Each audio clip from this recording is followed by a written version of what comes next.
พระคริสตธรรมคัมภีร์ภาคประสัญญาเดิม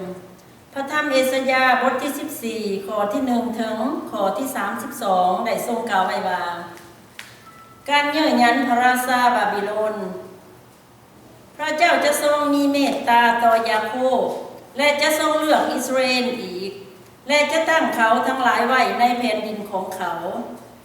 คนต่างดาวจะสมทบกับเขาและติดพันอยู่กับเสื้อสายของยาโคบและชนชาติทั้งหลายจะหักเขาและนำเขาทั้งหลายมายังที่ของเขาและเสื้อสายของอิสราเอลจะมีกรรมสิทธิ์ในเขาเป็นทาสทรายยิงในแผ่นดินของพระเจ้าผู้ที่จับเขาไปเป็นเสลยจะถือเขาจับเป็นเสลยและจะปกครองผู้ที่เคยบีบบังคับเขาเมื่อพระเจ้าประทานให้เจ้าได้หยุดพักจากความเจ็บปวดของเจ้าและจากความวุ่นวายและจากงานหนักซึ่งเจ้าถือบังคับให้กระทำเจ้าจะยกคำเย่อหยันนี้กล่าวต่อพระราชาแห่งบาบิโลนว่าผู้บีบบังคับก็สงบไปแล้วเนาะความทะลึ่งเกี่ยวกาดของเขาก็สงบไปด้วยพระเจ้าทรงหักไม้แสกของคนอธรรมกระทาของผู้ครอบครองซึ่งตีชนชาติทั้งหลายด้วยความพิโรธด้วยการตีอย่างบ่หยุดยั้งซึ่งได้ครอบครองประชาชาติด้วยความโกรธด้วยการข่มเหงอย่างที่บ่อ่อนขอ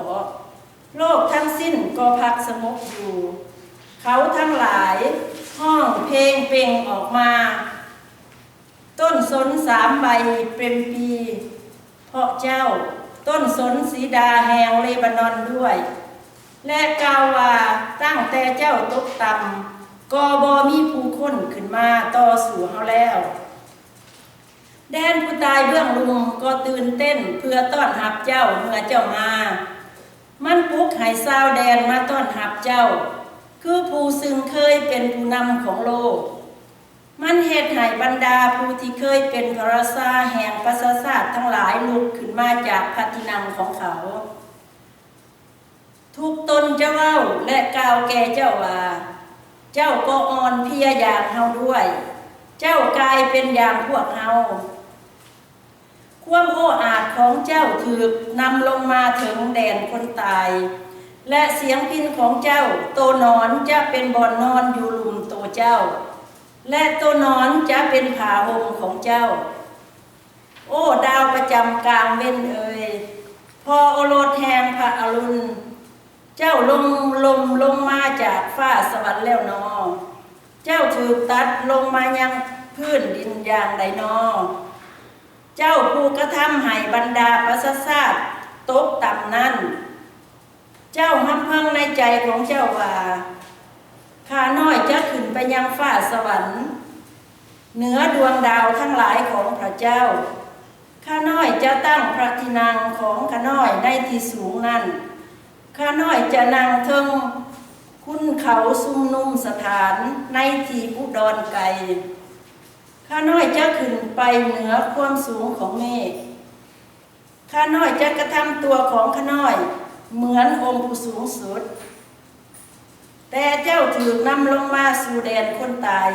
ยังที่เลิกของปากแดนบรรดาผู้ที่เห็นเจ้าจะเพ่งเบิ่งเจ้าและจะพิจารณาเจ้า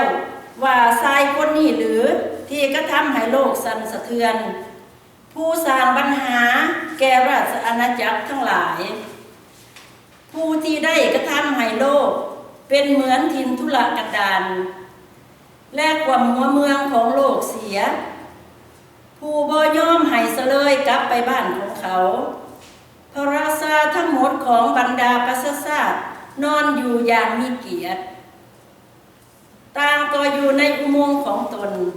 แต่เจ้าถูกทิ่มออกไปห่างจากหลุมฝังศพของเจ้าเป็นศพที่น่าเกลียดสวมเสื้อของผู้ที่ถือขาคือที่ถือแทงด้วยดาบซึ่งลงไปยังศีลาของหลุมฝังศพเป็นศพที่ถือเหยียบย่ำเจ้าจะบ่ได้รับการฝังศพร่วมกับเขาเพราะเจ้าได้ทำลายแผ่นดินของเจ้า เจ้าได้สังหารประชาชนของเจ้าขออย่าให้ไผเอ่ยถึงสื่อของเสื้อวงแห่งผู้กระทำความชั่วอีกเลยจงเตรียมสังหารลูกๆของเขาเถิดเพราะกรรมชั่วแห่งบิดาของเขาเกรงว่าเขาทั้งหลายจะลุกขึ้นเป็นเจ้าของโลกและกระทำให้พื้นโลกเต็มไปด้วยหัวเมืองพระเจ้าจอมโยธาตรัสว่าเฮาจะลุกขึ้นสู่กับเขาและจะตัดสื่อกับคนที่เหลืออยู่เสียจากบาบิโลนและตัดลูกหลานของพงศ์พันธุ์เสียพระเจ้าตัดดังนี้แหละ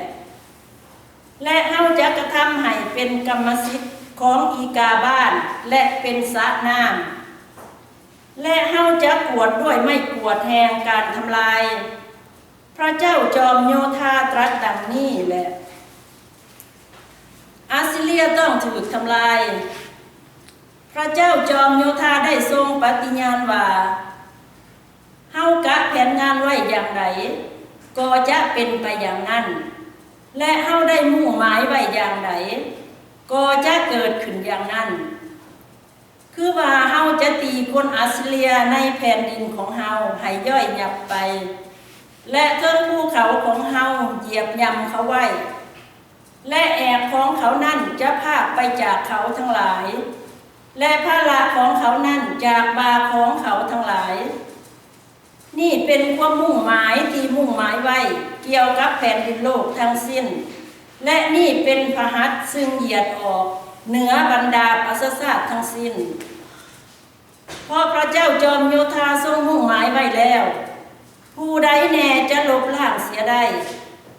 พระหัตถ์ของพระเจ้าทรงเหยียดออกและผู้ใดจะหันให้กลับได้คู่ว่าเกี่ยวกับฟิลิสเตียในปีที่กษัตริย์อาหัสสิ้นพระชนม์คู่วาดนี่มีมาว่าประเทศฟิลิสเตียเอ่ยเจ้าทุกคนอย่าเป็นปีไปเลยว่าไม่ค้อนซึ่งตีเจ้านั่นหักเสียแล้วเพราะงูทับหางจะออกมาจากภาคเงาของงูและผลของมันจะเป็นงูแมวเซาและลูกหัวปีของคนยากจนจะมีอาหารกินและคนขัดสนจะนอนลงอย่างปลอดภัยแต่เฮาจะขาหากเงาของเจ้าด้วยการกันดารอาหารและคนที่เหลืออยู่ของเจ้าจะถูกสังหารเสียประตูเมืองเอ่ยพิราบทำให้สากรุงเอ่ยจงห้องไห้ประเทศฟิลิสเตียเอ่ยเจ้าทุกคนจงละลายเสียในความย่านเพราะควันออกมาจากอุดรและบ่มีคนล่าหลังในแถวของเขาเลยจะตอบทูตของประชาชาตินั่นว่าอย่างไรก็ว่าพระเจ้าได้ทรงสถาปนาซิโอนและผู้ถือคมใจในชนชาติของพระองค์ได้พบที่ลี้ภัยในที่นั้น